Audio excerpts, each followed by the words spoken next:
2021 റിലീസായ please be married എന്ന വളരെ രസകരമായ ഒരു കഥയാണ് ഇന്ന് നാം കാണാൻ പോകുന്നത്. വേഗം തന്നെ വീഡിയോയിലേക്ക് കിടക്കാൻ ഇഷ്ടമാണെങ്കിൽ തീർച്ചയായും സപ്പോർട്ട് ചെയ്യുക. കഥ തുടങ്ങുന്നത് നമ്മുടെ കഥാനായികയായ സിയാങ്ങിനെ കാണിച്ചുകൊണ്ടാണ്. സിയാങ് ഇപ്പോൾ ഒരു എന്റർടൈൻമെന്റ് ഏജൻസിയിൽ ഐഡൽ ആവാനായുള്ള ട്രെയിനിങ് നേടിക്കൊണ്ടിരിക്കുന്ന പെൺകുട്ടിയാണ്. പക്ഷെ അവൾ ആ ട്രെയിനിങ്ങിന് സെലക്ടഡ് ആവാനും ഒക്കെയായി പല അഡ്ജസ്റ്റ്മെന്റും പല ആളുകളുമായി നടത്തിയിട്ടുണ്ടെന്ന രീതിയിൽ അവളെ പറ്റി ചില ന്യൂസ് ഒക്കെ സ്പ്രെഡ് ആവുന്നതായി നമുക്ക് കാണാം. അതിനെ തുടർന്ന് ഏജൻസിയുടെ മാനേജർ സിയാങ്ങിനോട് ദേഷ്യപ്പെടുന്നു. അവൾ കാരണം ഏജൻസിയുടെ റെപ്യൂട്ടേഷനെ അത് ബാധിച്ചു എന്നൊക്കെ മാനേജർ ഷൗട്ട് ചെയ്യുമ്പോൾ ആ ഫോട്ടോയിൽ ഉള്ളത് ഞാനല്ല, എന്നെ പറ്റിയുള്ള വാർത്തയല്ല ഇത്, ആരും എന്നെ മനഃപൂർവ്വം ഇതിൽ കൊടുക്കാൻ നോക്കുന്നതാണെന്നെല്ലാം സിയാങ് പറയുന്നുണ്ടെങ്കിലും അവളുടെ മാനേജർ അതൊന്നും വിശ്വസിക്കുന്നില്ല. എന്തായാലും ഇപ്പൊ നീ ഇവിടെ വരണ്ട, നേരെ വീട്ടിലേക്ക് പൊക്കോ, ഇങ്ങോട്ട് ഇപ്പൊ വരുവേ വേണ്ട, എങ്ങനെങ്കിലും നീ കാരണം നഷ്ടപ്പെട്ട കാര്യങ്ങളൊക്കെ ഒന്ന് സെറ്റ് ആക്കി എടുക്കട്ടെ എന്നെല്ലാം മാനേജർ പറയുന്നു. അത് കേട്ട് അവൾ തകർന്നിരിക്കുന്ന ആ ഒരു സമയം തന്നെയാണ് ഒരു ഫോൺ കോൾ വരുന്നത്. വിളിച്ചിരിക്കുന്ന ആൾ അവളുടെ അച്ഛന്റെ മരണ വാർത്തയാണ് അറിയിക്കുന്നത്. അച്ഛന് ഹാർട്ട് അറ്റാക്ക് വന്നുവെന്നും ഹോസ്പിറ്റലിലേക്ക് കൊണ്ടുപോകുന്ന വഴി കുറച്ച് പേര് വണ്ടി തടഞ്ഞെന്നും സിയാങ്ങിനെതിരെ പുറത്തു വന്നിരിക്കുന്ന ന്യൂസ് കാരണം അവളെ വെറുത്തിരിക്കുന്ന കുറച്ച് ആന്റി ഫാൻസ് ആണ് അവരെന്നും അങ്ങനെ ചികിത്സ ലേറ്റ് ആയതുകൊണ്ടാണ് അച്ഛൻ മരിച്ചതെന്നും അറിയുന്നു. ഇത് കേട്ട് അവൾ ആകെ ഷോക്കാവുന്നു. അങ്ങനെ അവളുടെ അച്ഛന്റെ മരണ വാർത്തയും സോഷ്യൽ മീഡിയയിലൊക്കെ പ്രചരിക്കുമ്പോൾ ഇവളെ പോലെ ഒരു മകൾ ഉള്ളതിനേക്കാൾ നല്ലത് അയാൾ മരിക്കുന്നതാണെന്ന രീതിയിൽ പോലും ആളുകൾ ആ പോസ്റ്റിന് താഴെ കമന്റ് ഇടുന്നുണ്ട്. അവൾക്കെതിരെ വന്ന ആരോപണം മൂലം അവളെ വെറുത്ത ആളുകളാണ് അങ്ങനെ ഇപ്പോ കമന്റ് ഇടുന്നത്. ഇതൊക്കെ അവളെ വല്ലാതെ സങ്കടത്തിലാക്കുന്നു. തന്റെ അച്ഛൻ ഇവരൊക്കെ കാരണമാണ് മരിച്ചത് എന്ന കലി ഇളകുന്ന അവൾ തന്റെ ആന്റി ഫാൻസ് എന്ന ഓർത്ത് കലി വരുന്ന അവൾ വേഗം തന്നെ ഒരു ലോയറിനെ ചെന്ന് കണ്ട് ഇവർക്കൊക്കെ എതിരെ കേസ് കൊടുക്കാനായി പറയുന്നു. ലോയർ കാര്യങ്ങളൊക്കെ ഒന്ന് വിശദമായി മനസ്സിലാക്കിയ ശേഷം അവൾക്ക് കൊടുക്കുന്ന ഉപദേശം ഇതാണ്: 1 2 പോട്ടെ, ഒരു 10 പേരോ ആയിക്കോട്ടെ, അവർക്കെതിരെ കേസ് കൊടുക്കാൻ പോസിബിൾ ആണ്. പക്ഷെ ഇതിപ്പോ ഇത്രയും പേർക്കെതിരെ എങ്ങനെ കേസ് കൊടുക്കുമെന്നാണ് ലോയർ ചോദിക്കുന്നത്. വേണമെങ്കിൽ ഒരു ദിവസം ഒന്ന് കസ്റ്റഡി വെക്കും, അല്ലെങ്കിൽ എന്തെങ്കിലും നഷ്ടപരിഹാരം വാങ്ങിച്ചു തരും. അതായിരിക്കും ഇപ്പൊ ഇവർക്കെതിരെ കേസ് കൊടുക്കുന്നതിലൂടെ നിങ്ങൾക്ക് കിട്ടാൻ പോകുന്നത്. വെറുതെ കേസ് കൊടുക്കണമെന്ന് ചോദിക്കുമ്പോൾ അതൊന്നും എനിക്കറിയണ്ട, എന്റെ അച്ഛൻ മരിക്കാൻ കാരണം ഇവരൊക്കെയാ, അതുകൊണ്ട് ഇവർക്കെതിരെ കേസ് കൊടുത്തേ പറ്റൂ എന്നും പറഞ്ഞ് അവൾ കലി ഇളകുമ്പോ എന്തേലും നല്ല സ്ട്രോങ് ആയിട്ട് കേസ് മുന്നോട്ട് കൊണ്ടുപോകാനായി തന്നെ ഒരുപാട് കാശ് ചെലവാകും. അതൊക്കെ ഉണ്ടോ കയ്യിലെന്ന് വക്കീല് ചോദിക്കുമ്പോ കയ്യിലിപ്പോ അങ്ങ് കേസ് നടത്താനായുള്ള കാശൊന്നും കയ്യിലില്ലാത്തത് കൊണ്ട് ജയങ് ആകെ അപ്സെറ്റ് ആവുന്നു. എങ്ങനെങ്കിലും കാശുണ്ടാക്കി തന്റെ അച്ഛനെ മരണത്തിന് തള്ളി വിട്ടുകൊടുത്ത് ഇവർക്കൊക്കെ എതിരെ കേസ് കൊടുക്കണമെന്ന് അവൾ മനസ്സിലാലോചിച്ച് വരുന്ന സമയം അവളുടെ ഒരു ഫ്രണ്ടിനെ കാണുന്നു. ആ ഒരു എന്റർടൈൻമെന്റ് ഏജൻസിയുമായി ബന്ധപ്പെട്ട് അവൾക്ക് പരിചയമുള്ള ഒരു പെൺകുട്ടിയാണത്. നിന്റെ ഈ അവസ്ഥയ്ക്ക് കാരണം ആരാണെന്ന് നിനക്ക് അറിയാമോ എന്ന് സിയാങ്ങിനോട് ആ പെൺകുട്ടി ചോദിക്കുമ്പോൾ എനിക്ക് അറിയില്ല എന്ന് സിയാങ് പറയുന്നു. എങ്കിലേ ഇവളാണെന്നും പറഞ്ഞ് ഒരു പേര് അവളുടെ കാതിൽ ആ ഫ്രണ്ട് പറയുന്നുണ്ട്. ആ പേര് കേൾക്കുമ്പോ സിയാങ് ആകെ ഷോക്ക് ആവുന്നു. കാരണം അത് അവളുടെ ബെസ്റ്റ് ഫ്രണ്ടിന്റെ പേരാണ്.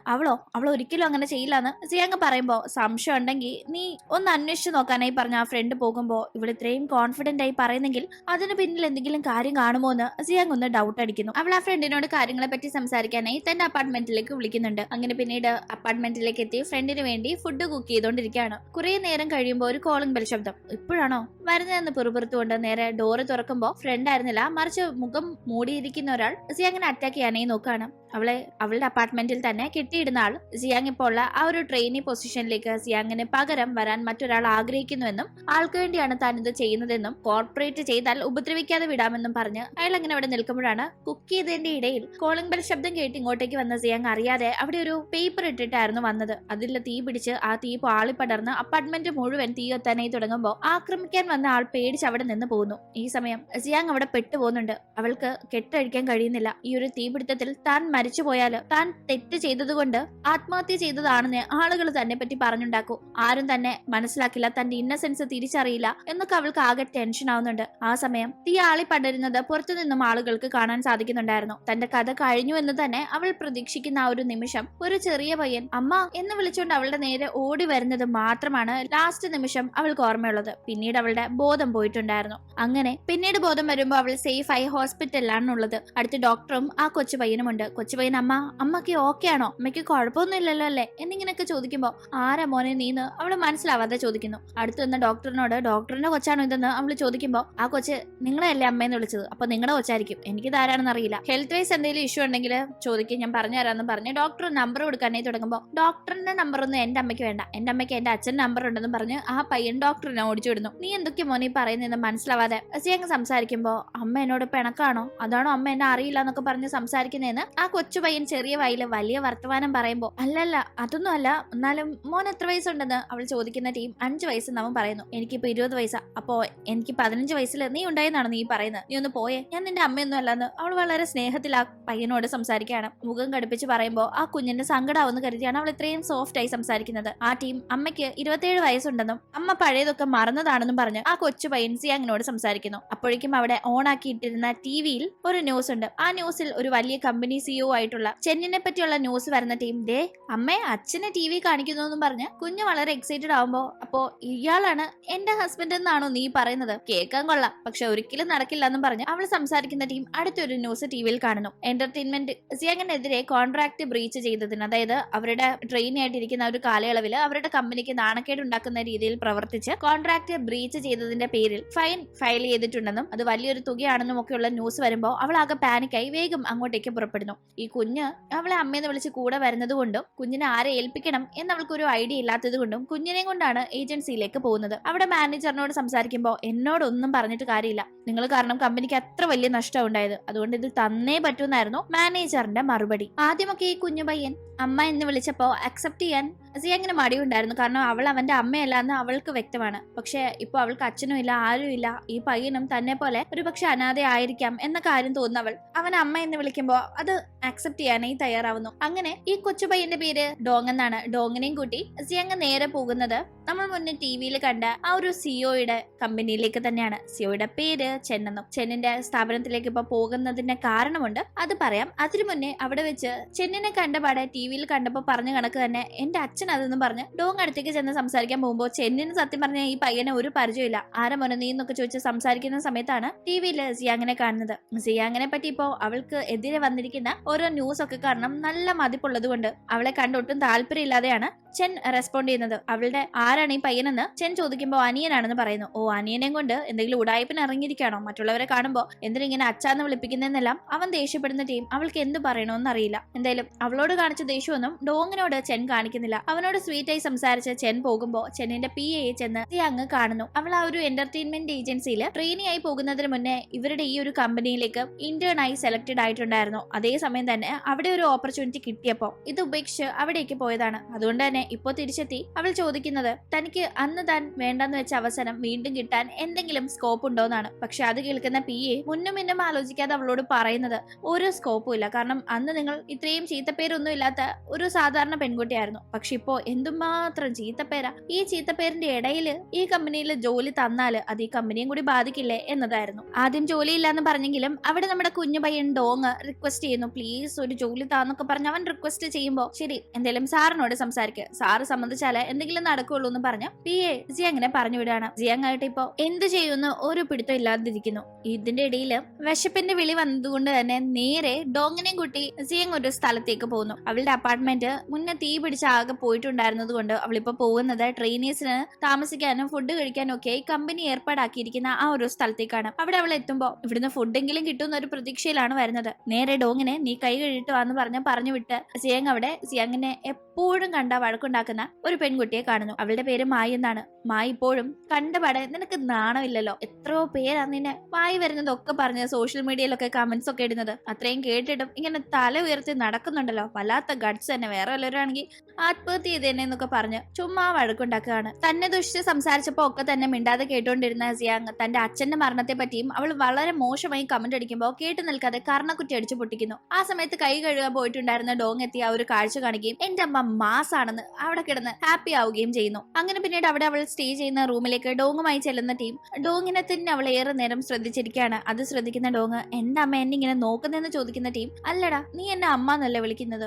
പക്ഷെ ഞാൻ നിന്റെ അമ്മയല്ലല്ലോ, പിന്നെന്തിനാ നീ എന്നെ അങ്ങനെ വിളിക്കുന്നതെന്ന് സിയങ് മനസ്സിലാവാതെ ചോദിക്കുമ്പോ അമ്മയ്ക്ക് ഒന്നും ഓർമ്മയില്ലേ, 2024 ഞാൻ ജനിച്ചൊന്നും അമ്മയ്ക്ക് ഓർമ്മയില്ലേന്ന് അവൻ ചോദിക്കുമ്പോ 2024 ഇത് 2021 അല്ലേ, പിന്നെ നീ ഇങ്ങനെ 2024 ജനിക്കുകയെന്ന് സിയങ് ചോദിക്കുമ്പോ 2021 അവനും ഷോക്കാവുന്നു. അതേടാ, നിനക്കൊരു പക്ഷെ വർഷമൊക്കെ തെറ്റിപ്പോയതായിരിക്കും. എന്തായാലും നിന്നെ ഞാൻ പോലീസ് സ്റ്റേഷനിൽ കൊണ്ടുപോയാക്കാം. അവര് നിന്റെ അച്ഛനെയും അമ്മയും കണ്ടുപിടിച്ച് സേഫായി ഏൽപ്പിക്കുമെന്ന് പറയുന്ന സമയത്ത് ഡോങ്ങിന്റെ മുഖം വാടുന്നു. ഇതേ സമയം ചെന്നിന്റെ വീട് എവിടെയാണെന്ന് കണ്ടുപിടിച്ച് വീട്ടിൽ ചെന്ന് ചെന്നോടൊന്നും സംസാരിച്ചു നോക്കാം. ഓഫീസിൽ വെച്ച് സംസാരിക്കാൻ ഒരു സമയവും കിട്ടിയില്ല, ആള് ഭയങ്കര ബിസി അല്ലേ എന്നെല്ലാം സിയാങ് പറഞ്ഞുകൊണ്ടിരിക്കുന്ന ടീം ഡോങ് തനിക്ക് എവിടെയാണ് ചെന്നിന്റെ വീടെന്ന് അറിയാമെന്ന് പറഞ്ഞ് അങ്ങനെ ഈ കൊച്ചിറക്കം പറയുന്ന അഡ്രസ് ഒക്കെ ശരിയാണോ തെറ്റാണോ എന്ന് ഒരു ഉറപ്പില്ലെങ്കിലും ഒരു ട്രൈ ചെയ്ത് നോക്കാം എന്ന ആ ഒരു രീതിയിലാണ് അങ്ങോട്ടേക്ക് ടാക്സി പിടിച്ച് സിയാങ് പോകുന്നത്. ഡോങ്ങിനെ റൂമിലാക്കിയിട്ട് ഒറ്റയ്ക്കായിരുന്നു സിയാങ് പോയിട്ടുണ്ടായിരുന്നു. അവളങ്ങനെ അവൻ പറഞ്ഞു കൊടുത്ത അഡ്രസ് ഒക്കെ വെച്ച് അവിടെ വരുന്നുണ്ട്. പക്ഷെ കാണാനായി ഒരു സാവകാശം കിട്ടണ്ടേ. സ്റ്റാഫിനോട് ആ പെണ്ണിനെ കാണാൻ താല്പര്യമില്ല, വേഗം പോകാനായി പറഞ്ഞ് ചെന്ന അവളെ അവോയ്ഡ് ചെയ്യാനായി നോക്കുന്നുണ്ട്. കാരണം ഇവൾക്കിപ്പോ നാട്ടില് അത്ര നല്ല പേരാണുള്ളത്. അവസരം കിട്ടാനായി പല മോശ പരിപാടികളും കാണിക്കുന്ന ഒരു കെ പോപ്പ് ട്രെയിനി ആയിട്ടാണ് അവളെ ഇപ്പോൾ ആളുകൾ പരിഗണിക്കുന്നത്. അവൾക്കെതിരെ ഒരു ഫേക്ക് ന്യൂസും അവളാണെന്ന് കരുതുന്ന ചില വീഡിയോസും ഫോട്ടോസും ഒക്കെ പ്രചരിച്ച ശേഷം എന്നെ കാണാൻ സമ്മതിച്ചില്ലെങ്കിൽ കാണുന്നത് വരെ ഞാൻ ഇവിടെ തന്നെ ഇരിക്കുമെന്നും അവൾ അവളുടെ നിലപാട് അവിടെ പറയുന്നുണ്ട്. ഇപ്പോഴാണ് നമ്മൾ ഡോങ്ങിനെ പറ്റിയുള്ള രഹസ്യം മനസ്സിലാക്കുന്നത്. ആക്ച്വലി ഡോങ് സിയാങ്ങിന്റെയും കുഞ്ഞ് തന്നെയാണ്. പക്ഷെ ആ കുഞ്ഞ് ഇപ്പോഴത്തെ കാലഘട്ടത്തിൽ യഥാർത്ഥത്തിൽ ജനിച്ചിട്ടില്ല. ഭാവിയിൽ അവർക്കുണ്ടാകുന്ന കുഞ്ഞ് ടൈം ട്രാവൽ ചെയ്ത് ഇപ്പൊ ഈ പ്രസന്റിലേക്ക് വന്നു പെട്ടിരിക്കുന്ന ഒരു സിറ്റുവേഷൻ ആണുള്ളത്. തന്റെ അച്ഛനും അമ്മയും തമ്മിൽ പരസ്പരം കണ്ടുമുട്ടി നല്ലൊരു റിലേഷൻ ആയിട്ടില്ല. അവർ കല്യാണം കഴിക്കാൻ തീരുമാനിച്ചിട്ടില്ല. ഇങ്ങനെ ഒരു കൊച്ചുണ്ടാകുമെന്ന ഒരു പ്ലാനിങ് പോലും അവർക്കിടയിലില്ല. ആ ഒരു സമയത്ത് അവരുടെ ലൈഫിലേക്ക് വന്ന താൻ ഇപ്പൊ നടക്കുന്ന സിറ്റുവേഷൻസ് അനുകൂലമാക്കി അവരെ ഒന്നാക്കിയില്ലെങ്കിൽ ഫ്യൂച്ചറിൽ എങ്ങനെ താൻ അവരുടെ മകനായി പിറക്കുമെന്ന കാര്യം കൊണ്ട് അവൻ അവരെ ഒന്നിപ്പിക്കാനായി എന്തൊക്കെ ചെയ്യാന്ന് ആലോചിച്ചിരിക്കുകയാണ്. അപ്പോഴാണ് ശക്തമായ ഇടിയും മിന്നലും മഴയും പുറത്തുള്ളത് അവൻ കാണുന്നത്. അയ്യോ, എന്റെ അമ്മ കൂടെ ഇല്ലാതല്ലേ പോയെന്ന് അവൻ ആകെ ടെൻഷനായി വേഗം മുറിയിൽ നിന്ന് ഇറങ്ങുന്നത് നമുക്ക് കാണാം. ഇതേ സമയം ആ പെരുമഴയെല്ലാം നനഞ്ഞ് ചെന്നിന്റെ വീടിന്റെ വെളിയിൽ തന്നെ വെയിറ്റ് ചെയ്ത് സിംഗ് നിൽപ്പുണ്ടായിരുന്നു. ചെന്നിന്റെ സ്റ്റാഫ് അത് കണ്ട് കഷ്ടം, ആ കൊച്ചിപ്പോഴും മഴ നനഞ്ഞ് അവിടെ നിൽക്കാണ് എന്നൊക്കെ പറയുമ്പോ അവനൊരു വല്ലായ്മ. ആ സമയത്ത് തന്റെ പി എ സിയങ്ങിന്റെ കാര്യം പറഞ്ഞ് തന്നോട് റെക്കമെൻഡ് ചെയ്ത് സംസാരിച്ചത് ചെന്ന് ഓർക്കുന്നുണ്ട്. അപ്പോഴേക്കും മഴ നനഞ്ഞ് നിന്നിരുന്ന സിയങ്ങിന്റെ അടുത്തേക്ക് ഡോങ് എത്തുന്നു. അയ്യോ, അച്ഛൻ അമ്മ അകത്ത് കയറ്റിയില്ലേ, എന്ത് ദുഷ്ടനീ അച്ഛൻ എന്നെല്ലാം അവൻ പിറുപിറുത്തോണ്ട് നിൽക്കുമ്പോ സിയങ്ങിന്റെ കൂടെ ഒരു കൊച്ചും കൂടി വെളിയിൽ മഴയത്ത് നിൽക്കുന്നത് കാണുന്ന സ്റ്റാഫ് വേഗം തന്നെ അയ്യോ ഒരു കുഞ്ഞു അവിടെ നിൽപ്പുണ്ടെന്നൊക്കെ വളരെ ഒരു സഹതാപത്തോടെ ചെന്നിനോട് പറയുമ്പോ ശരി കൂടെ എടുക്കാം നമുക്ക് പോവാന്ന് ചെൻ പറയുന്ന ടീം ആ സ്റ്റാഫ് വളരെ ഹാപ്പി ആവുന്നു. ചെന്നിന്റെ ഒരു കെയർ ടേക്കർ ആണവർ. ചെന്നെ ഒരു സിംഗിളായി കല്യാണത്തിലൊന്നും താല്പര്യമില്ലാതെ ഇങ്ങനെ ഇരിക്കുന്നതുകൊണ്ട് അവനെ ഒരു പെണ്ണ് കെട്ടിക്കണം എന്ന വലിയ ആഗ്രഹവും അവർക്കുണ്ട്. അങ്ങനെ പുറത്തേക്ക് കുടയുമായി അവൻ ചെല്ലുമ്പോഴേക്കും അച്ഛ എന്ന് ഡോങ് അവനെ കണ്ട് ഉറക്കെ വിളിക്കുമ്പോ അവന് ദേഷ്യം വരുന്നു. ഇങ്ങനെയാണോ കൊച്ചുങ്ങളെ വളർത്തി വെക്കുന്നത്? കാണുന്നവരൊക്കെ അച്ഛന്ന് വിളിക്കുന്നത് അത്ര നല്ല ശീലമല്ലെന്നല്ല ചെൻ പറയുമ്പോഴും ഡോങ് അവനെ എന്റെ അച്ഛൻ നിങ്ങൾ തന്നെയാ, അപ്പൊ ഞാൻ അച്ഛനെ അച്ഛന്നല്ലാതെ എന്തോ വിളിക്കണ്ടേന്നൊക്കെ ചോദിച്ച് സംസാരിക്കുമ്പോൾ അവന് ദേഷ്യം ഇരട്ടിക്കുന്നു. കാരണം ഇവർക്ക് രണ്ടുപേർക്കും ഫ്യൂച്ചറിൽ ഉണ്ടാവുന്ന കുഞ്ഞാണ് ഡോങ്. പക്ഷെ അവൻ ആ ഒരു ടൈം ലൈനിൽ നിന്ന് ഇപ്പോ അത് നടക്കേണ്ട സമയത്തിന് മുന്നത്തേക്ക് ടൈം ട്രാവൽ ചെയ്ത് വന്നിരിക്കുന്നത് കൊണ്ട് തന്നെ ഇവർക്ക് രണ്ടുപേർക്കും ഇവൻ തന്റെ മകനായി ഭാവിയിൽ ജനിക്കുന്ന പയ്യനാണ് എന്ന കാര്യം ഒന്നും തന്നെ അറിയില്ല. അവർക്ക് ഇവൻ ഒരു സ്ട്രേഞ്ചർ മാത്രമാണ്. അങ്ങനെ അകത്തേക്ക് ചെന്ന് ഇവരെ കൂട്ടി കൊണ്ടുപോകുന്നു. ഡ്രസ്സൊക്കെ നനഞ്ഞതുകൊണ്ടും ഡോങ് വരുന്ന സമയത്ത് ഡ്രസ്സ് എടുത്തുകൊണ്ട് വന്നതുകൊണ്ടും അവൾ ആ ഡ്രസ്സ് ചേഞ്ച് ചെയ്യാനായി അകത്ത് പോകുന്ന സമയത്തും ഡോങ് ചെന്നിനെ അച്ഛന്ന് വിളിക്കുന്നുണ്ട്. അത് കേട്ട് ഡോങ് തന്നെ മേലെ അച്ഛന്ന് വിളിച്ചു പോരുതെന്ന് പറഞ്ഞ് ചെൻ ദേഷ്യപ്പെട്ടുകൊണ്ടിരിക്കുമ്പോ ആ ആന്റി എത്തുന്നു. ഈ പയ്യനെ കണ്ടാല് കറക്റ്റ് ചെൻ കുട്ടിക്കാലത്ത് ഇരുന്ന കണക്ക് തന്നെയുണ്ട്. നിങ്ങൾ തമ്മിൽ വല്ല കണക്ഷൻ ഉണ്ടോ എന്ന് ആന്റി ചോദിക്കുമ്പോ ഇല്ല ആന്റി, ആന്റി എന്നെ വെറുതെ തെറ്റിദ്ധരിക്കില്ലേ, ഇവൻ പറയുന്ന പോലെ ഞാൻ അവന്റെ അച്ഛനൊന്നും അല്ലെന്ന് പറഞ്ഞവൻ സംസാരിച്ചോണ്ടിരിക്കുമ്പോഴാണ് ചെന്നിന്റേതും ഒരു എന്റർടൈൻമെന്റ് ഏജൻസി തന്നെയാണ്. അതുകൊണ്ട് തന്നെ അവർക്കൊരു റോളിലേക്ക് ഒരു കൊച്ചു പയ്യനെ വേണമെന്ന ഡിസ്കഷൻ ഒക്കെ നടന്നിരുന്നത് കേട്ടിരുന്ന ആന്റി ആ റോളിലേക്ക് ഈ പയ്യനെ ഒന്ന് കൺസിഡർ ചെയ്തൂടെ എന്ന് ചോദിക്കുമ്പോൾ അത് നല്ലൊരു ഐഡിയ ആയി ചെന്നിന് തോന്നുന്നുണ്ട്. പക്ഷെ ഡോങ് ആകട്ടെ അവൻ കുഞ്ഞു പയ്യനാണെങ്കിലും വലിയ വർത്താനൊക്കെയാണല്ലോ പറയുന്നത്. അവനെ പറ്റിയാണ് പറയുന്നത് എന്ന് മനസ്സിലായത് കൊണ്ട് തന്നെ ഞാൻ അങ്ങനെ ആർക്കും വേണ്ടി അഭിനയിക്കില്ല, എന്റെ അമ്മയ്ക്ക് ഒരു റോള് കൊടുത്താലേ ഞാനും അഭിനയിക്കുന്നു പറഞ്ഞ് അവൻ സംസാരിക്കുമ്പോൾ അങ്ങോട്ടേക്ക് സിയാങ് വരുന്നത് കണ്ട് ആന്റി അവര് സംസാരിക്കട്ടെ എന്ന് കരുതി ഡോങ്ങുമായി മാറിപ്പോകുന്നു. ഈ സമയം നിനക്ക് അന്ന് സെലക്ഷൻ തന്നപ്പോ നീ ഞങ്ങളെ തിരസ്കരിച്ച് മറ്റൊരു ഏജൻസിയിൽ ചെന്ന് ചേർന്നു. ഇപ്പൊ ദേ വീണ്ടും തിരിച്ചെത്തിയിരിക്കുന്നു. എന്താ ഞാൻ നിന്നെ അക്സെപ്റ്റ് ചെയ്യണോ? നിനക്കൊരു അവസരം തരണമെങ്കിൽ തന്നെ അങ്ങനെ ചുമ്മാ തരാൻ പറ്റുമോ? നീ അവസരത്തിന് വേണ്ടി എന്തും ചെയ്യുന്ന ഒരാളാണല്ലോ. അതിപ്പോ നാട്ടിൽ പാട്ടാണ്. അതുകൊണ്ട് തന്നെ നീ വേണ്ട രീതിയിൽ നിന്നാല് റോള് തരുന്ന കാര്യം ആലോചിക്കാമെന്നെല്ലാം ചെൻ പറയുമ്പോ ദേഷ്യം വരുന്നവൾ അവിടെ ഇരുന്ന് വെള്ളമെടുത്ത് അവന്റെ ദേഹത്തേക്ക് ഒഴിക്കുന്നു. ഞാൻ ഒരിക്കലും അങ്ങനത്തെ ഒരു പെൺകുട്ടിയല്ലെന്നും എന്നെ ആരോ ചതിച്ചതാണെന്നും അവള് പറയുന്ന ടീം അവൾ അങ്ങനത്തെ ഒരു പെൺകുട്ടി ആണെങ്കിൽ തീർച്ചയായും ഇപ്പോഴും റോളിന് വേണ്ടി തന്നെ ആ രീതിയിൽ അപ്രോച്ച് ചെയ്തേനെ. അങ്ങനെ ചെയ്യാത്തവൾ ഇന്നസെന്റ് ആണെന്ന് തോന്നുന്ന അവൻ ശരി അന്ന് എന്താ സംഭവിച്ചത്? നിന്റെ മനസ്സറിയാനായിട്ടാണ് ഞാനിപ്പോ ഇങ്ങനൊരു അടവെടുത്തത്. നീ പറ, എന്നാലേ എനിക്ക് നിന്നെ എന്തെങ്കിലും ഹെൽപ്പ് ചെയ്യാൻ സാധിക്കുമോ എന്ന് അറിയാൻ പറ്റുള്ളൂ എന്ന് അവൻ പറയുന്ന ടീം അന്നത്തെ കാര്യങ്ങൾ അവൾ പറയുന്നു. അവളുടെ ഒരു ഫ്രണ്ട് പറഞ്ഞതുകൊണ്ട് ഒരു ഡയറക്ടറിനെ കാണാനായി പോയതാണെന്നും അവിടെ വെച്ച് ആ ഡയറക്ടർ ആള് ശരിയല്ല എന്ന് തോന്നിയപ്പോ താൻ അവിടെ നിന്ന് മാറാനായി ശ്രമിച്ചെങ്കിലും തന്നെ നിർബന്ധിച്ച് എന്തോ ഒരു ഡ്രിങ്ക്സ് കുടിപ്പിച്ചെന്നും അതിനുശേഷം എന്താണ് നടന്നതെന്ന് തനിക്ക് ഓർമ്മയില്ലെന്നുമായിരുന്നു അവൾ പറയുന്നത്. പറയുന്നത്. നിന്റെ ഫ്രണ്ട് എന്താ പറഞ്ഞത്? പുള്ളിക്കാരിക്ക് ഇതിനെപ്പറ്റി ഒന്നും അറിയില്ലെന്ന്. അവന്റെ ചോദ്യത്തിന് അവൾ അവിടെ ഉണ്ടായിരുന്നെങ്കിലും ഇതിനു മുന്നേ പോയെന്ന് ഞാൻ പിന്നെ തിരക്കിയപ്പോ പറഞ്ഞത്. എനിക്ക് പിന്നെ എന്താണെന്ന് അറിയില്ല. അവൾ എന്റെ ബെസ്റ്റ് ഫ്രണ്ട്, അതുകൊണ്ട് അവൾ എന്നെ ചതിക്കാൻ ഒരു ചാൻസും ഇല്ലാന്നെല്ലാം സിയങ് പറയുമ്പോ അങ്ങോട്ടേക്ക് ആന്റി ഡോങ്ങുമായി വരുന്നു. ഡോങ് അപ്പോഴേക്കും ഉറങ്ങി പോയിട്ടുണ്ടായിരുന്നു. അയ്യോ ബുദ്ധിമുട്ടായില്ലേ, ഞാൻ ഇവനെ തിരിച്ചു കൊണ്ടുപോളാം, എന്നാ ശരി പോട്ടെ, ബാക്കി കാര്യങ്ങൾ പിന്നെ സംസാരിക്കാന്ന് പറഞ്ഞ് അവിടെ നിന്ന് സിയങ് പോകാനായി നിൽക്കുമ്പോ നിന്റെ അപ്പാർട്ട്മെന്റ് ഒക്കെ തീ കത്തി നശിച്ചതും ന്യൂസിൽ കണ്ടിരുന്നു. അപ്പൊ നീ എവിടെയൊക്കെ പോകുന്നത്? ഇന്നതെ ഇത് വെച്ചോ, എന്റെ ഹോട്ടൽ റൂമിന്റെ കീ കാർഡാണ്, നീ അവിടെ നിന്നോ, നാളെ ഏതെങ്കിലും താമസ സ്ഥലം സെറ്റാക്കാം. എന്തായാലും നീ ഇപ്പൊ എന്റെ സ്റ്റാഫ് ആയിരിക്കല്ലേ, അപ്പൊ എനിക്ക് ചില ഉത്തരവാദിത്തങ്ങൾ ഉണ്ടല്ലോ എന്ന് പറയുന്നവൻ കുഞ്ഞിനെ എന്നെ ഏൽപ്പിച്ചേക്ക്, ഞാൻ കുഞ്ഞുമായി പോയി ബുദ്ധിമുട്ടുണ്ടാന്ന് പറഞ്ഞ് അവളെ ഒറ്റയ്ക്കാണ് പറഞ്ഞു വിടുന്നത്. അങ്ങനെ ഇവിടെ നിന്ന് ഇറങ്ങുന്ന ചെങ്ങ നേരെ അവളുടെ ബോയ് ഫ്രണ്ടായ ടോണിയെ കാണാൻ പോകാൻ തീരുമാനിക്കുന്നു. അങ്ങനെ അവിടെ ചെല്ലുമ്പോ അവൾ ആകെ ഷോക്കാവുന്നു. കാരണം ടോണിയും അവളുടെ ബെസ്റ്റ് ഫ്രണ്ടും കൂടി ഒന്നിച്ചാണ് ഇപ്പൊ ഉണ്ടായിരുന്നത്. അത് കണ്ട് ഷോക്കായ അവൾ, അപ്പോ ഇവളെന്നെ ചതിച്ചു എന്ന് പലരും പറഞ്ഞിട്ടും ഞാനത് വിശ്വസിച്ചിരുന്നില്ല, അത് സത്യമായിരുന്നല്ലേ എന്നാകെ പൊട്ടിത്തെറിക്കുന്നു. ബോയ് ഫ്രണ്ട് ആദ്യം ഒന്നുമില്ലെന്നൊക്കെ പറഞ്ഞ് വിഷയം മാറ്റാനായി നോക്കുന്നുണ്ട്. നിന്നെ കാണാൻ വന്നപ്പോ നീ ഇവിടെ ഇല്ലാത്തതുകൊണ്ട് ഞങ്ങൾ ചുമ്മാ മിണ്ടിയും പറഞ്ഞു വരുന്ന TV കാണുമായിരുന്നു, അത്രേ ഉള്ളൂ എന്നൊക്കെ പറഞ്ഞ് അവള് വിശ്വസിക്കാനായി അവൻ കിടന്ന് ഉരുണ്ട് പടയുന്നുണ്ടെങ്കിലും അതെ നീ കണ്ടതൊക്കെ സത്യം തന്നെയാ, ഞാനും നിന്റെ ബോയ് ഫ്രണ്ടും റിലേഷനില്ല, നിന്നെക്കാളേറെ അവൻ എന്നെയും ഞാൻ അവനെയും സ്നേഹിക്കുന്നു, അതിനിപ്പോ നിനക്കെന്ത് വേണമെന്ന് പറഞ്ഞ് അവള് കിടന്ന് ബഹളം വെക്കുമ്പോ ദേഷ്യം എന്ന സിയങ് ടോണിയെ അടിക്കുന്നു. ഉടനെ തന്നെ അവന്റെയും ഭാവം മാറുന്നുണ്ട്. അതെ ചുമ്മാ ഗേൾ ഫ്രണ്ട് എന്നും പറഞ്ഞ് കൂടെ കൊണ്ടു നടക്കാൻ വേണ്ടി എനിക്കെന്തിനാ നിന്നെ, നീ ചുമ്മാ ഭയങ്കര പതിവ്രതയല്ലേ, ഇവള് പക്ഷെ അങ്ങനൊന്നും അല്ല, അതുകൊണ്ട് എനിക്ക് ഇവളെ അങ്ങ് ഇഷ്ടപ്പെട്ടു, എനിക്ക് ഇങ്ങനെയുള്ള ഒരാളെയാ വേണ്ടതെന്ന് പറഞ്ഞ് അവന്റെ തനി സ്വരൂപം അവൻ പുറത്തെടുക്കുന്നു. കൂടാതെ ഈ ഫ്രണ്ട് തന്നെയാണ് തന്നെ ചതിച്ചത്, ഇവള് തന്നെയാണ് തന്നെ കിഡ്നാപ്പ് ചെയ്യാനെന്ന ആളിനെ വിട്ടത്, അതുകൊണ്ടാണ് തീപിടുത്തം നടന്ന് തന്റെ അപ്പാർട്ട്മെന്റ് തനിക്ക് നഷ്ടമായത്, ഇവള് തുടങ്ങി വെച്ച പ്രശ്നങ്ങൾ കാരണമാണ് തനിക്ക് ഹേറ്റേഴ്സ് കൂടിയത്, അവരാണ് തന്റെ അച്ഛൻ ഹോസ്പിറ്റലിലേക്ക് പോകുന്ന വഴി തടഞ്ഞത്, അതുകൊണ്ടാണ് അച്ഛനെ നഷ്ടപ്പെട്ടത് എന്ന ഭയങ്കരമായ കലിയും സങ്കടവും അസി ഇങ്ങനെ വരുന്നുണ്ട്. ആ ഒരു സമയത്ത് വീണ്ടും അവളെ ഇറിറ്റേറ്റ് ചെയ്യാനായി അവളുടെ ഈ ഫ്രണ്ട് യൂറി, നീ എന്തായാലും ഇപ്പൊ ഇൻഡസ്ട്രിക്കും ഔട്ടായി, അപ്പോ നിന്റെ കയ്യിലുള്ള എല്ലാം തന്നെ ഇപ്പൊ ഇല്ലാണ്ടാക്കിയതിന്റെ സന്തോഷം എനിക്കുണ്ടെന്ന് പറഞ്ഞ് ഇറങ്ങി പോകാനായി ആവശ്യപ്പെടുമ്പോ, നീ പലതും എന്റെ കയ്യിൽ നിന്ന് തട്ടിയെടുത്തെങ്കിലും ഞാൻ ഇൻഡസ്ട്രിന്ന് ഔട്ടായിട്ടില്ല, അത് നീ ഓർത്തു വെച്ചോന്നും പറഞ്ഞ് അവിടെ നിന്ന് അസിയങ് ഇറങ്ങുകയാണ്. ഈ സമയത്താണ് യൂറി പണ്ട് മുതലേ അവളോട് അസൂയ വെച്ച് പുലർത്തിയിരുന്ന ഒരു പെണ്ണാണെന്നും അതിന്റെ പേരിലാണ് പ്രതികാരം വീട്ടാനായി ഇങ്ങനെ ഓരോന്നും അവളെ നല്ലൊരു ഫ്രണ്ടായി കണ്ട സിയങ്ങിനോട് ചെയ്തതെന്നും നമുക്കിപ്പോ കാണാം. അങ്ങനെ എന്തായാലും ഈ അറിഞ്ഞ സത്യങ്ങൾ മൂലം ആകെ തകർന്ന് നടു റോഡിൽ കുത്തിയിരുന്ന് കരയുന്ന സിയങ്ങിന്റെ മുന്നിലേക്ക് ചെൻ വരുന്നു. ഹോട്ടൽ റൂമിലേക്ക് പറഞ്ഞു വിട്ട നീ എന്താ നടു റോഡിൽ ഇരുന്ന് കരയുന്നതെന്ന് അവൻ ചോദിക്കുമ്പോഴേക്കും പെട്ടെന്ന് അവൾ അവനെ കെട്ടിപ്പിടിച്ച് കരയുന്നു. വലിയ സങ്കടത്തിൽ ഇരിക്കുമ്പോ ചാരി നിന്ന് കരയാനായി ഒരു തോള് കിട്ടുന്നത് ഭയങ്കര ആശ്വാസമാണ്. അങ്ങനെ പിന്നീട് അവളെയും കൂട്ടി തന്റെ വീട്ടിലേക്ക് തിരിച്ചെത്തുന്ന ചെൻ അവിടെ ഡോങ്ങിനെ കാണുന്നു. ഉറങ്ങിയ ഡോങ്ങത ഇപ്പൊ എണ്ണീറ്റിരുന്ന് സ്നാക്സ് ഒക്കെ കഴിച്ചോണ്ടിരിക്കുകയാണ്. അതും അവൻ ഇവിടെയുള്ള ഓരോ കാര്യങ്ങളും കൃത്യം എവിടെയാണെന്നൊക്കെ അറിയാം, അതുകൊണ്ട് തന്നെ എടുത്താണ് ഓരോന്നും ചെയ്യുന്നത്. എന്റെ അച്ഛൻ എവിടെയൊക്കെയാണ് എന്തൊക്കെയാണ് വെച്ചിരിക്കുന്നത് എന്നൊക്കെ എനിക്ക് നന്നായി അറിയാം എന്ന് പറഞ്ഞ് അവൻ വീണ്ടും അച്ഛന്ന് വിളിക്കുമ്പോ ചെന്നിന് ഇപ്പൊ അത് മൈൻഡ് ചെയ്യാനേ സമയമില്ല. കാരണം അവന്റെ കൂടെ ഉണ്ടായിരുന്ന സിയങ് ആകെ പനി പിടിച്ചിരിക്കുകയാണ്, മുന്നേ മഴ നനഞ്ഞതിന്റെ. അതുകൊണ്ട് തന്നെ വേഗം അവളെ ബെഡിൽ കൊണ്ട് കിടത്തി വളരെ കെയറോട് കൂടി നോക്കുന്നു. അടുത്ത ദിവസം എഴുന്നേക്കുന്ന അവൾ ഒരു ഗുഡ് ന്യൂസ് കേൾക്കുന്നുണ്ട്. അവൾ ഒരു ഡയറക്ടറിന്റെ കൂടെ അവസരത്തിന് വേണ്ടി അഡ്ജസ്റ്റ് ചെയ്തു എന്ന രീതിയിലുള്ള ചില വീഡിയോസ് അവളുടെ മുഖം വ്യക്തമാകുന്ന രീതിയിൽ വൈറലായിട്ടുണ്ടായിരുന്നല്ലോ. ആക്ച്വലി അത് അവൾ അറിഞ്ഞുകൊണ്ട് ചെയ്തതല്ല, മറിച്ച് അവളെ പെടുത്തിയതാണ്. ഡ്രിങ്ക്സിൽ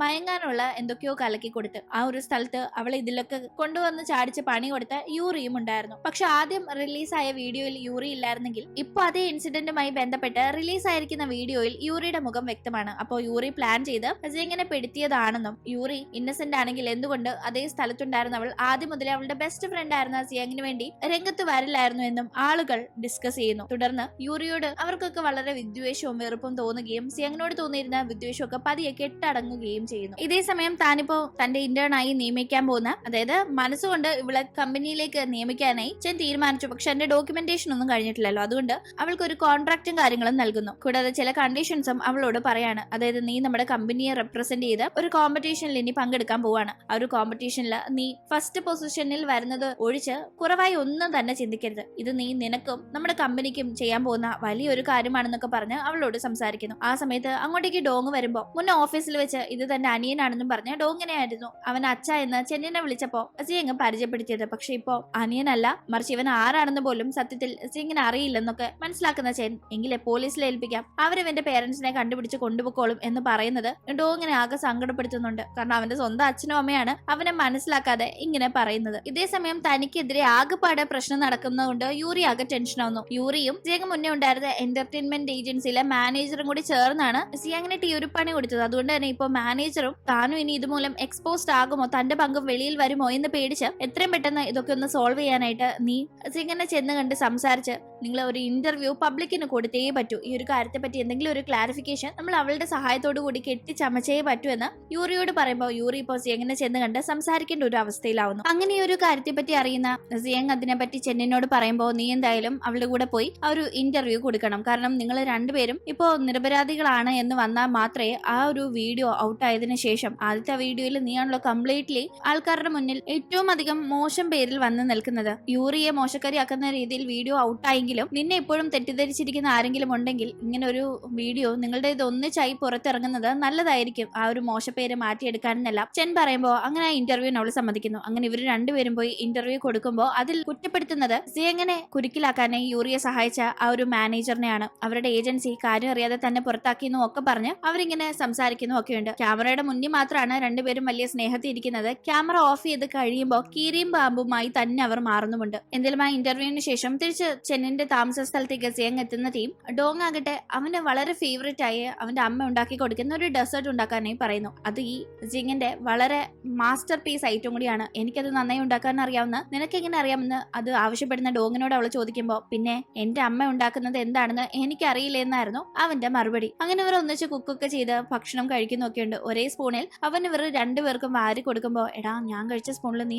സാറിന് കൊടുക്കാതെ എന്ന് ഡോങ്ങിനോട് സിയങ് പറയുന്ന ടീം ഹസ്ബൻഡും വൈഫും ഒരേ സ്പൂണിൽ ഫുഡ് കഴിച്ചെന്നോർത്ത് ഒന്നും സംഭവിക്കില്ല, അവർക്കിടയിലെ സ്നേഹം കൂടുകയുള്ളൂ എന്നല്ല അവൻ കുഞ്ഞു വായിൽ വീണ്ടും വലിയ വർത്താനം പറയുമ്പോൾ അത് കേട്ടവൾ ചിരിക്കുന്നു. അങ്ങനെ കാര്യങ്ങൾ മുന്നോട്ട് പോകുന്ന സമയത്താണ് ഇങ്ങനെ ഒരു കൊച്ചു പയ്യനെ കളഞ്ഞു കിട്ടിയിട്ടുണ്ടെന്നും പറഞ്ഞ് ഒരു കേസ് ഫയൽ ചെയ്തിട്ടുണ്ടായിരുന്നത് കൊണ്ടും അവന് വേണ്ടപ്പെട്ട ആരും ഇതുവരെ അന്വേഷിച്ചു വരാത്തത് കൊണ്ടും തൽക്കാലത്തേക്ക് അവനെ ഓർഫനേജിലേക്ക് മാറ്റാനായി അധികാരികൾ തീരുമാനിച്ചിരിക്കുന്നത്. അങ്ങനെ അതിന്റെ ആളെത്തി അവനെ കൂട്ടിക്കൊണ്ടു പോകാനായി നോക്കുമ്പോൾ നമ്മുടെ ഡോങ് ആകെ ഷോക്കാവുന്നു. അവനെ സംരക്ഷിക്കേണ്ട ഇവര് തന്നെ അവനെ തിരിച്ചറിയാതെ അയ്യോ ഓർഫനേജിലേക്ക് മാറ്റുകയാണോ എന്നോർത്ത്. അങ്ങനെ വലിയ താല്പര്യമില്ലെങ്കിലും ഇവർക്ക് ഡോങ്ങിനെ ആ ഓർഫനേജിൽ നിന്ന് വന്ന ആളുകളുടെ കൂടെ പറഞ്ഞു വിടേണ്ടി വരുന്നു. അവനും കരഞ്ഞു പോയി ബഹളം വെച്ച ഒട്ടും താല്പര്യമില്ലാതാണ് അവരുടെ കൂടെ പോകുന്നത്. അങ്ങനെ അവിടെ എത്തിക്കഴിയുമ്പോൾ അവൻ ഭയങ്കര സങ്കടത്തിലാണ്. അവന്റെ സ്വന്തം അച്ഛന്റെയും അമ്മയുടെയും അടുത്ത് നിന്നാണ് ഇവനാണ് മകനെന്ന് അറിയാത്തത് കൊണ്ട് ഇവർ ഇങ്ങനെ ഇവനെ കൂട്ടിക്കൊണ്ട് വന്നിരിക്കുന്നത്. ആ സങ്കടത്തിൽ അവനുള്ളത്തെയും അവിടെയുള്ള മറ്റൊരു ചെറിയ കുഞ്ഞാണ് അവനെ സമാധാനിപ്പിക്കുന്നത്. അങ്ങനെ പിന്നീട് നമ്മൾ കാണുന്നത് ഇപ്പോ K-pop ഐഡൽ ട്രെയിനീസിന് വേണ്ടി നടത്തുന്ന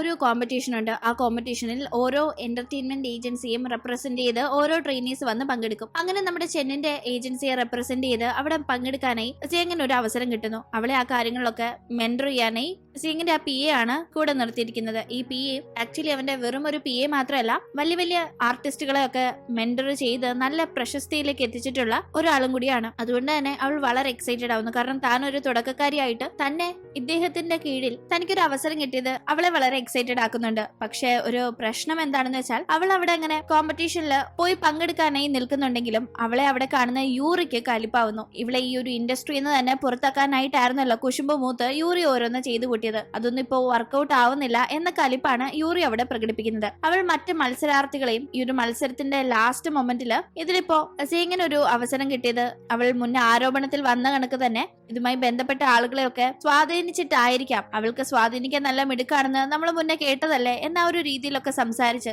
അവൾക്കെതിരെ തിരിക്കാൻ നോക്കുന്നു. പക്ഷെ തനിക്കെതിരെ സഹമത്സരാർത്ഥികൾ ഒരു കാര്യവുമില്ലാതെ പ്രശ്നം ഉണ്ടാക്കാൻ വരുമ്പോഴും വളരെ ധൈര്യത്തോടെ തന്നെ നിന്ന് അവരെയൊക്കെ നേരിടാനായി സിയങ്ങിനും സാധിക്കുന്നു. അവൾക്ക് അങ്ങനെ അവിടെ പല പ്രതിസന്ധികൾ വരുമ്പോഴും അവളുടെ മെന്ററായി കൂടെ നിൽക്കുന്ന ആൾ അവൾക്ക് വളരെ സപ്പോർട്ടീവായി നിൽക്കുന്നുണ്ട്. പുള്ളി മുന്നേ ഒരു ഐഡൽ ആയിരുന്നു, അതിനുശേഷം അതൊക്കെ വേണ്ടാന്ന് വെച്ച് ഈ രീതിയിൽ ഇപ്പോ കരിയർ മുന്നോട്ട് കൊണ്ടുപോവുകയാണ്. അങ്ങനെ ഈ ഒരു പ്രോഗ്രാമിന്റെ തിരക്കുകളിൽ നിന്ന് ഒരു ചെറിയ ബ്രേക്ക് കിട്ടുമ്പോൾ ഓർഫനേജിൽ ഇപ്പോൾ ഉള്ള ഡോങ്ങിനെ ചെന്ന് സിങ് കാണുന്നുണ്ട്. ആ ടീം അവൻ അവരുടെ കൂടെ ചെല്ലാനായി ആഗ്രഹം പ്രകടിപ്പിക്കുമ്പോൾ എനിക്ക് ഇവനെ കൂട്ടിക്കൊണ്ട് പോകാൻ സാധിക്കുമോ എന്ന് സിങ് അവിടെ തിരക്കുന്നുണ്ട്. അപ്പോഴാണ് അറിയുന്നത് ഇവിടെയുള്ള കുട്ടികൾക്ക് പേരൻസോ ഗാർഡിയൻസോ ഒന്നും തന്നെ ഇവിടെ ഇവരെ കൊണ്ടുവന്നതിന് ഇത്രയും ദിവസങ്ങൾക്കുള്ളിൽ വന്ന് കണ്ടു കൂട്ടിക്കൊണ്ട് പോയില്ലെങ്കിൽ തീർച്ചയായും മറ്റുള്ളവർക്ക് ഇവരെ അഡോപ്റ്റ് ചെയ്യാനായുള്ള അവസരമുണ്ടെന്ന്. അപ്പൊ താൻ ഇവനെ അഡോപ്റ്റ് ചെയ്യാമെന്ന ഒരു തീരുമാനത്തിൽ സിങ് എത്തുന്നുണ്ട്. സ്വന്തം കുഞ്ഞാണെന്ന് അറിയാതെയാണ് അവനിപ്പോ ദത്തെടുക്കാനായി അവൾ തീരുമാനിച്ചിരിക്കുന്നത്. അങ്ങനെ പിന്നീട് നമ്മൾ കാണുന്നത് ഡോങ്ങിനോട് സിങ് കൂടുതൽ അടുപ്പം കാണിക്കുമ്പോൾ അത് അവളുടെ കരിയറിനെ സ്പോയിൽ ചെയ്യാൻ ചാൻസ് ഉണ്ടെന്ന് ചെന്നിന് തോന്നുന്നു. കാരണം അവൾ ഓൾറെഡി ഒരു റൂമറിൽ പെട്ട പെൺകുട്ടിയാണ്,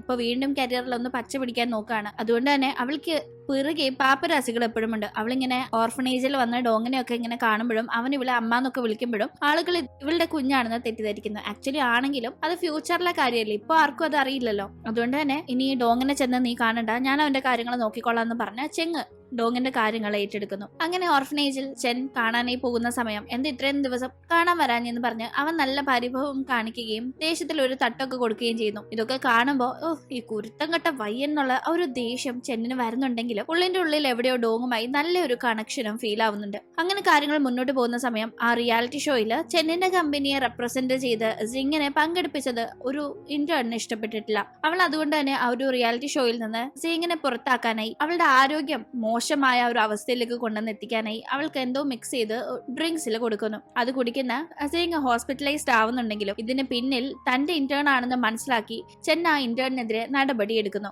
അങ്ങനെ ഇപ്പൊ കുറച്ചു ദിവസം വീട്ടില് റെസ്റ്റിൽ കഴിയുന്ന സിങ്ങിന്റെ കാര്യങ്ങളൊക്കെ തന്നെ ചെന്നാണ് നോക്കുന്നത്. അതിന്റെ ഇടയിൽ ഡോങ് ഇവരെ തമ്മിൽ കൂട്ടിമുട്ടിക്കാനായി പല സാഹചര്യങ്ങളും സൃഷ്ടിക്കുന്നുണ്ട്. അങ്ങനെ അവനോട് ഒരു താല്പര്യം ഉള്ളത് കൊണ്ട് തന്നെ സിങ് തന്നോട് ഡോങ് അടുപ്പം കാണിക്കും എന്ന് പ്രതീക്ഷിക്കുന്നുണ്ടെങ്കിലും അത്രയ്ക്ക് അടുപ്പം കാണിക്കാതെ ആ സമയത്ത് അവളെ അവോയ്ഡ് ചെയ്യുന്ന കണക്കും അവൻ പെരുമാറുന്നുണ്ട്. ഒരേ സമയം തന്നോട് താല്പര്യമുള്ള കണക്കും താല്പര്യമില്ലാത്ത കണക്കും ഇവൻ എന്താണ് ഇങ്ങനെ പെരുമാറുന്നതെന്ന് സിങ്ങിന് ഒട്ടും മനസ്സിലാവുന്നില്ല എന്നതാണ് വാസ്തവം. യഥാർത്ഥത്തിൽ സംഭവം എന്താണെന്ന് വെച്ചാൽ കുട്ടിക്കാലം മുതലേ താൻ ഇഷ്ടപ്പെട്ടവരൊക്കെ തന്നെ വിട്ടുപോയിട്ടേ ഉള്ളൂ. താൻ ഒരുപാട് സ്നേഹിച്ച തന്റെ അമ്മ പോലും തന്നോട് ഇഷ്ടത്തെക്കാൾ കൂടുതൽ വെറുപ്പാണ് കാണിച്ചിട്ടുള്ളത് എന്ന ഒരു തോന്നൽ ഉള്ളത് കൊണ്ട് തന്നെ പെട്ടെന്ന് ഒരാളോട് ഒരു ഇഷ്ടം തോന്നിയാൽ അത് തുറന്ന് പ്രകടിപ്പിക്കാനുള്ള ധൈര്യമൊന്നും ചെന്നിനുണ്ടായിരുന്നില്ല. അതുകൊണ്ടാണ് ഇപ്പോൾ ഇവളോടൊരു താല്പര്യം തോന്നിയിട്ടും കൂടെ നിന്ന് പ്രൊട്ടക്ട് ചെയ്യുന്നു എന്നതല്ലാതെ ആ ഒരു ഇഷ്ടം തുറന്ന് പ്രകടിപ്പിക്കാൻ തയ്യാറാവാത്തത്. അങ്ങനെ വീണ്ടും ആദ്യം സിങ്ങിനെ ആക്രമിക്കാനായി വന്ന അതേ ആക്രമി പാർക്കിംഗ് ലോട്ടിൽ വെച്ച് അവളെ ആക്രമിക്കുന്നുണ്ട്. അവിടെ വെച്ച് ഭാഗ്യവശാൽ തലനാടിരയ്ക്ക് അവൾ രക്ഷപ്പെടുന്നുണ്ടെങ്കിലും അവൾ ഹോസ്പിറ്റലൈസ്ഡ് ആവുന്നു. ആ ഒരു സമയത്ത് യൂറി അവിടേക്ക് എത്തി, ഇനിയെങ്കിലും നിനക്ക് ഇതിന്ന് മാറി നിന്നൂടെ, എത്രത്തോളം കഷ്ടപ്പെട്ട് അങ്ങനെ അതിൽ മത്സരിക്കേണ്ട കാര്യം നിനക്കുണ്ടോ, നീ മാറി നിൽക്കാതെ നിനക്ക് നല്ലത്, അല്ലെങ്കിൽ ഇതിൽ കൂടുതൽ നീ കഷ്ടപ്പെടേണ്ടി വരുമെന്ന് ഇതിനൊക്കെ പിന്നിൽ യൂറി തന്നെയാണെന്ന് വ്യക്തമാക്കുന്ന രീതിയിൽ അവൾ സംസാരിക്കുന്നുണ്ട്. ഈ ഒരു സമയത്ത് ഒരു റെക്കോർഡ് സിംഗ് യൂറിയെ കേൾപ്പിക്കുകയാണ്. അതിൽ യൂറിയുടെ ഇപ്പോഴത്തെ ബോയ് ഫ്രണ്ടും സിംഗിന്റെ എക്സ് ബോയ് ഫ്രണ്ടും ആയിരുന്ന പയ്യൻ അവളോട് സംസാരിച്ചതാണ് ഉള്ളത്. ഇപ്പൊ റീസെന്റ് ആയി അവൾ വീണ്ടും ഇൻഡസ്ട്രിയിലേക്ക് കംബാക്ക് ചെയ്യുന്നു. അവൾ വീണ്ടും ആ ഒരു റിയാലിറ്റി ഷോയിൽ വളരെ സജീവമായി നിൽക്കുന്നു എന്ന് തോന്നിയപ്പോൾ അവൻ വീണ്ടും ഇവളിലേക്ക് വരാനായി ഒരു ശ്രമം നടത്തിയിരുന്നു. ഇവളോട് വന്ന് സംസാരിച്ച് നമുക്ക് ഒന്നിക്കാം, മറ്റവളെ എനിക്ക് ആവശ്യമില്ല, ഞാൻ അവളെ ജസ്റ്റ് യൂസ് ആൻഡ് ത്രോ അത്രേ എനിക്ക് ഉണ്ടായിരുന്നുള്ളൂ എന്നൊക്കെ പറഞ്ഞ് സംസാരിക്കുമ്പോൾ അതിന്റെ റെക്കോർഡാണ് ഇപ്പോ ഈ കേൾപ്പിക്കുന്നത്. അത് കാണുമ്പോൾ യൂറി ആകെ ചമ്മിപ്പോകുന്നു. അപ്പോഴും അവൾ സിംഗിന്റെ മുന്നിൽ അവളുടെ ചമ്മലൊന്നും പ്രകടിപ്പിക്കാതെ അങ്ങനെ തോറ്റു കൊടുക്കാൻ തയ്യാറാവാത്ത രീതിയിൽ പിടിച്ചു നിന്ന് സംസാരിക്കുന്നു. അങ്ങനെ പിന്നീട് നമ്മൾ കാണുന്നത് സിംഗും ചെന്നും തമ്മിൽ സംസാരിക്കുന്നതാണ്. അവൾ അവനോട് ഇഷ്ടം തുറന്നു പറയുന്നുണ്ട്. കാരണം ഇവൻ വളരെ കെയറോട് കൂടിയാണ് അവൾക്ക് ഓരോ പ്രശ്നം വരുമ്പോഴും നോക്കുന്നത്. അതുകൊണ്ട് അവന് തന്നെ ഇഷ്ടമാണെന്ന ആ ഒരു വിശ്വാസത്തിൽ തന്നെയാണ് അവൾ ഈ ഇഷ്ടം പ്രകടിപ്പിക്കുന്നതെങ്കിലും അപ്പോഴും അവൻ അത് റിജക്ട് ചെയ്യുന്നു. എന്തിനിങ്ങനെ ചെയ്യുന്നത്, എനിക്ക് നിങ്ങളെ എത്ര ഇഷ്ടമാണെന്ന് അറിയാവോ, നിങ്ങൾക്ക് എന്നോട് ഇഷ്ടമല്ല, പിന്നെന്താ അത് സമ്മതിക്കാത്തതെന്നൊക്കെ ചോദിക്കുമ്പോഴും അവൻ അത് സമ്മതിച്ചു കൊടുക്കുന്നില്ല. ആ സമയത്താണ് കുട്ടിക്കാലത്ത് നടന്ന ആ ഒരു പ്രശ്നം എന്താണ് എന്ന് വ്യക്തമായി നമ്മൾ കാണുന്നത്. മറ്റൊന്നുമല്ല, വളരെ ഹാപ്പിയായി ജീവിച്ചിരുന്ന ഒരു കുടുംബമായിരുന്നു ചെന്നിന്റേത്. പക്ഷെ ഒരു ദിവസം അവന്റെ അച്ഛൻ അവർക്ക് മറ്റൊരു അഫെയറിലുണ്ടായ കുഞ്ഞാണെന്ന് പറഞ്ഞു ഒരു കൊച്ചിനെ കൂട്ടിക്കൊണ്ട് വന്നിരുന്നു. ആ ലേഡി മരിച്ചെന്നും ഇനി ഇവനെ നോക്കണമെന്നും പറഞ്ഞ് കൂട്ടിക്കൊണ്ടു വന്ന ആ പയ്യൻ അമ്മയുടെ എല്ലാ സന്തോഷവും തകർത്തു കളഞ്ഞു. കാരണം തന്റെ ഹസ്ബൻഡ് തന്നെ ആത്മാർത്ഥമായി ഇഷ്ടപ്പെടുന്നുണ്ടായിരുന്നെങ്കിൽ മറ്റൊരു ബന്ധത്തിലേക്ക് പോവില്ലായിരുന്നല്ലോ എന്ന തിരിച്ചറിവിലായിരുന്നു പിന്നീട് അങ്ങോട്ട് സ്വന്തം മകനോട് പോലും ഇഷ്ടം കാണിക്കാതെ വളരെ ക്രൂരിയായ ഒരു രീതിയിൽ അമ്മ പെരുമാറാനായി തുടങ്ങിയത്. ഈ ഒരു കാര്യം കൊണ്ട് തന്നെ ഇഷ്ടമുണ്ടെങ്കിലും അത് തുറന്നു പറയാനും നാളെ ഒരു സമയം തങ്ങൾക്കിടയിൽ ഒരാൾക്കെങ്കിലും പരസ്പരമുള്ള ഈ ഒരു ഇഷ്ടം ഇല്ലാണ്ടായാൽ അത് മറ്റേ വല്ലാണ്ട് ബാധിക്കുമല്ലോ എന്ന ടെൻഷൻ വരുന്നത് കൊണ്ടും ആ ഒരു ഇഷ്ടം തുറന്നു പറഞ്ഞ് മുന്നോട്ട് പോകാനായി ചെൻ തയ്യാറാവുന്നില്ല. പക്ഷെ ഇവന്റെ മനസ്സിൽ ഈ കാര്യങ്ങൾ മനസ്സിലാക്കാതെ ഇവൻ തന്നെ ഇഷ്ടപ്പെടുന്നില്ലെങ്കിൽ പിന്നെ താൻ എന്തിന് ഇവിടെ നിൽക്കണമെന്ന് തോന്നൽ അവൾ ചെൻ നൽകിയിരിക്കുന്ന താമസ സൗകര്യമൊക്കെ ഉപേക്ഷിച്ച് പോകുന്നുണ്ടെങ്കിലും അവൾ പോയി കഴിയുമ്പോഴാണ് അവൻ അവളെ വല്ലാണ്ട് മിസ്സിങ് ഫീൽ ആവുന്നത്. അതുകൊണ്ട് തന്നെ അവളെ അന്വേഷിച്ച് പുറകെ ചെല്ലുന്നു. കൂടെ ഡോങ്ങും ഉണ്ടായിരുന്നു. അവിടെ വെച്ച് അവൾ ഇങ്ങനെ ഇറങ്ങി വന്നതിന്റെ സങ്കടത്തിൽ നല്ല ഡ്രിങ്ക്സ് അടിച്ച് ഫിറ്റ് ആയിരിക്കുന്നതാണ് അവൻ കാണുന്നതെങ്കിലും അവനെ കാണുന്നവൾ വീണ്ടും അവളുടെ ഇഷ്ടം തുറന്നു പറഞ്ഞ് അവന്റെ അടുത്ത് നിൽക്കുമ്പോൾ അവനിപ്പോ അത് മറച്ചു പിടിക്കാൻ കഴിയുന്നില്ല. അങ്ങനെ അവനും അവളെ ഇഷ്ടമാണ് എന്നത് തുറന്നു പറയുന്നു. തുടർന്ന് ഇവർ രണ്ടുപേരും ഇവിടെ ഒന്നാവുന്ന ആ ഒരു സമയം തന്നെ തീർച്ചയായും ഇവരുടെ ലൈഫിൽ ഇവരെ ഒന്നിപ്പിച്ചതിൽ വലിയൊരു പങ്ക് വഹിച്ച ഡോങ്ങും ഇനി ഇവരുടെ കൂടെ തന്നെ കാണും എന്നത് തീർച്ചയാണ്. ഇവരുടെ മകനാണവൻ. അതുകൊണ്ട് തിരിച്ച് ടൈം ട്രാവൽ ചെയ്ത് പോകുന്നത് വരെ അവൻ ഇവരുടെ കൂടെ തന്നെ കാണും. എന്തായാലും തിരിച്ച് ഡോങ് ടൈം ട്രാവൽ ചെയ്ത് പോയോ ഇല്ലയോ, ഇവർ ബാക്ക് ടു നോർമൽ ലൈഫ് ആയോ എന്നതൊക്കെ ഒരു സസ്പെൻസിൽ നിലനിർത്തിക്കൊണ്ടാണ് ഈ കഥ ഇവർ ഒന്നിക്കുന്നത് കാണിച്ചുകൊണ്ട് അവസാനിക്കുന്നത്. ഇന്നത്തെ വീഡിയോ ഇഷ്ടപ്പെട്ടാൽ മറക്കാതെ ലൈക്ക് ചെയ്തും ഷെയർ ചെയ്തും സബ്സ്ക്രൈബ് ചെയ്തും സപ്പോർട്ട് ചെയ്യുക. വീണ്ടും കാണും വരെ ബൈ.